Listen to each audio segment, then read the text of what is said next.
സുഭാഷിതം.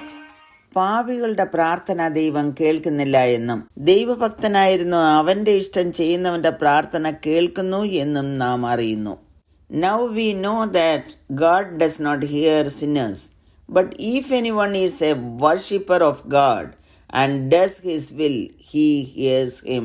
യേശു കർത്താവ് പിറവിക്കുരുടന് കാഴ്ച കൊടുക്കുന്നതും അതുമായി ബന്ധപ്പെട്ടുള്ള ചില ചോദ്യങ്ങളും പരീശന്മാരും ശാസ്ത്രിമാരുമായുള്ള വാഗ്വാദങ്ങളും കാഴ്ച ലഭിച്ച കുരുടന്റെ വിശ്വാസ പ്രഖ്യാപനവും അകക്കണ്ണുകൾ തുറക്കേണ്ട ആവശ്യകതയും ഊന്നിപ്പറയുന്ന അധ്യായമാണിത്. ശിഷ്യന്മാരുടെ ചോദ്യത്തോടുകൂടിയാണ് ഈ അധ്യായം ആരംഭിക്കുന്നത്.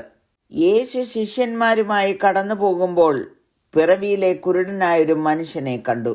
അവന്റെ ശിഷ്യന്മാർ അവനോട്, റബ്ബി, ഇവൻ കുരുടനായി പിറക്കത്തക്കവണ്ണം ആർ പാപം ചെയ്തു, ഇവനോ ഇവന്റെ അമ്മയപ്പന്മാരോ എന്ന് ചോദിച്ചു. അതിന് യേശു പറഞ്ഞത്, അവനെങ്കിലും അവന്റെ അമ്മയപ്പന്മാരെങ്കിലും പാപം ചെയ്തിട്ടല്ല, ദൈവപ്രവൃത്തി അവങ്കൽ വെളിവാകേണ്ടതിനത്രേ. നമ്മുടെ ചില കുടുംബങ്ങളിൽ ഇങ്ങനെയുള്ള കുഞ്ഞുങ്ങൾ ജനിച്ചെന്നിരിക്കാം. സമൂഹം പല വിധത്തിലായിരിക്കും അവരെ വീക്ഷിക്കുന്നത്. മാതാപിതാക്കൾ പാപം ചെയ്തതുകൊണ്ടോ അല്ലെങ്കിൽ കുടുംബശാപം കൊണ്ടോ അങ്ങനെ സംഭവിച്ചു എന്ന് വിധി എഴുതിയേക്കാം. പ്രിയമുള്ളവരെ, അങ്ങനെയുള്ളവരോട് യേശു കർത്താവ് പറയുന്നു, നിങ്ങളെങ്കിലും നിങ്ങളുടെ കുഞ്ഞുങ്ങളെങ്കിലും പാപം ചെയ്തിട്ടല്ല, ദൈവപ്രവൃത്തി നിങ്ങളിൽ വെളിപ്പെടുവാനാണ് ഇങ്ങനെ സംഭവിച്ചിരിക്കുന്നത് എന്ന്. പരീശന്മാരും ശാസ്ത്രിമാരും ഈ കുരുടനെയും അവന്റെ മാതാപിതാക്കളെയും ചോദ്യം ചെയ്യുന്നു. യേശു പാപിയായ മനുഷ്യനാണെന്ന് അവർ പ്രഖ്യാപനം ചെയ്യുന്നു. അതിന് കുരുടൻ കൊടുത്ത മറുപടി, അവൻ പാപിയോ അല്ലയോ എന്ന് ഞാൻ അറിയുന്നില്ല. ഒന്നറിയുന്നു, ഞാൻ കുരുടനായിരുന്നു, ഇപ്പോൾ കണ്ണു കാണുന്നു എന്ന് പറഞ്ഞു.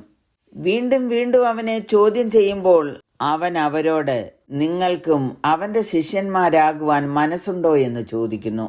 അവന് വീണ്ടും ലഭിച്ച ശകാരത്തിന് മറുപടിയായി അവൻ പറഞ്ഞ വാക്കുകളാണ്, പാപിയുടെ പ്രാർത്ഥന ദൈവം കേൾക്കുന്നില്ല എന്നും ദൈവഭക്തനായിരുന്നു അവന്റെ ഇഷ്ടം ചെയ്യുന്നവന്റെ പ്രാർത്ഥന കേൾക്കുന്നു എന്നും നാം അറിയുന്നു. അവൻ ലോകത്തോട് വിളിച്ചു പറഞ്ഞ ഈ സത്യം നമ്മുടെ കാതുകളിലും മുഴങ്ങുന്നില്ലേ? ദൈവം സകല സൃഷ്ടികളോടും കരുണ കാണിക്കുന്ന ദൈവമാണ്. എല്ലാവരുടെയും പ്രാർത്ഥനയും നിലവിളിയും അവൻ കേൾക്കുന്നു. എന്നാൽ ദൈവത്തോട് പ്രാർത്ഥിക്കുന്ന മനുഷ്യൻ പാപിയായിരിക്കുവാൻ ദൈവം ആഗ്രഹിക്കുന്നില്ല. പാപത്തിൽ നിന്ന് വിടുതൽ പ്രാപിച്ച് ജീവിക്കുവാനുള്ള എല്ലാ മാർഗവും ദൈവം നമുക്ക് നൽകിയിട്ടുണ്ട്. പാപികളെ വീണ്ടെടുക്കുവാനാണ് യേശു കർത്താവ് ഭൂമിയിലേക്ക് വന്നത്. യോഹന്നാൻ 1:12 വായിക്കുന്നത്, അവനെ കൈക്കൊണ്ട് അവന്റെ നാമത്തിൽ വിശ്വസിക്കുന്ന ഏവർക്കും ദൈവമക്കളാകുവാൻ അവൻ അധികാരം കൊടുത്തു. യേശു കർത്താവിൽ വിശ്വസിക്കുന്നവർ പിന്നെ പാപികളല്ല, അവർ ദൈവത്തിന്റെ മക്കളാകുന്നു. പാപം ചെയ്യാത്ത മനുഷ്യരില്ല. ഭൂമിയിൽ പിറന്നു വീഴുന്ന എല്ലാവരും പാപത്തിൽ ജനിക്കുന്നു. നാം ചെയ്ത പാപങ്ങളെക്കുറിച്ച് അനുദപിച്ച് യേശുവിൽ വിശ്വസിച്ച് ദൈവമക്കളായി തീരുന്നവരുടെ പ്രാർത്ഥന നിശ്ചയമായും ദൈവം കേൾക്കും.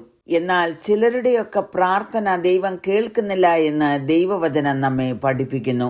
ജ്ഞാനിയായ ശലോമോൻ പറയുന്നത്, ന്യായപ്രമാണം കേൾക്കാതെ ചെവി തിരിച്ചു കളഞ്ഞാൽ അവന്റെ പ്രാർത്ഥന തന്നെയും വെറുപ്പാകുന്നു. 66-ാം സങ്കീർത്തനം 18-ാം വാക്യത്തിൽ പറഞ്ഞിരിക്കുന്നത്, ഞാൻ എൻ്റെ ഹൃദയത്തിൽ അകൃത്യം കരുതിയിരുന്നുവെങ്കിൽ കർത്താവ് കേൾക്കയില്ലായിരുന്നു. എന്നാൽ ദൈവം കേട്ടിരിക്കുന്നു, എൻ്റെ പ്രാർത്ഥനാ ശബ്ദം ശ്രദ്ധിച്ചിരിക്കുന്നു. ദൈവഭക്തനായിരുന്ന് അവിടുത്തെ ഇഷ്ടം ചെയ്യുന്നവന്റെ പ്രാർത്ഥന ദൈവം കേൾക്കുന്നു. പ്രിയമുള്ളവരെ, അവിടുത്തെ കൽപ്പനകളെ നാം പ്രമാണിച്ച് ദൈവത്തിന് പ്രസാദമുള്ളത് ചെയ്യുന്നത് കൊണ്ട് നാം എന്ത് യാചിച്ചാലും അവങ്കൽ നിന്ന് ലഭിക്കും. നമ്മുടെ അകക്കണ്ണുകൾ നമുക്ക് തുറക്കാം, പ്രാർത്ഥിക്കാം.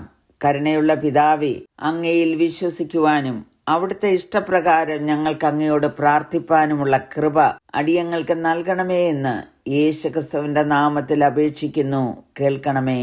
ആമേൻ.